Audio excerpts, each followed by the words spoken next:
بسم اللہ الرحمن الرحیم۔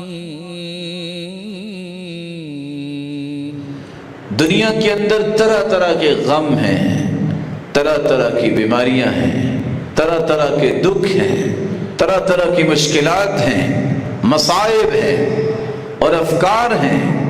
انسان چاروں طرف فتنوں سے گھیرا ہوا ہے، لیکن اگر دنیا جہان کے غموں سے آزادی، ہر فکر سے آزادی اور ہر مصیبت سے سلامتی والا گھر کسی کو چاہیے تو وہ جنت کا گھر ہے جس کی تڑپ اور تمنا کرنی چاہیے۔ اللہ ذوالجلال قرآن مجید میں فرماتے ہیں لَهُمْ دَارُ السَّلَامِ عِنْدَ رَبِّهِمْ وَهُوَ وَلِيُّهُمْ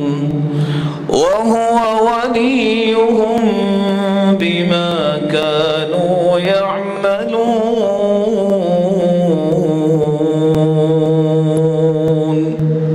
جنہوں نے نیک اعمال کیے ہیں اللہ تعالیٰ نے ان کے لیے سلامتی کا گھر رکھا ہے، ایسا سلامتی کا گھر جہاں کبھی مشکل اور مصیبت کیا انہیں کبھی دکھ یاد ہی نہیں آئے گا۔ حدیث کے الفاظ ہیں دنیا دکھوں سے گزارنے والے کو جب صبر کی توفیق ملتی ہے وہ صبر کرتا ہے، اور قیامت کے دن اللہ ایک مرتبہ جنت میں لے جا کے واپس دے آئیں گے، پھر پوچھیں گے بتاؤ تمہیں کوئی دنیا میں دکھ پہنچا؟ وہ دنیا کے سارے غم اور دکھ بھول جائے گا، کہے گا اللہ مجھے تو کوئی دکھ آیا ہی نہیں۔ اللہ تعالیٰ یہ جنت ہر ایک کے نصیب میں فرمائے۔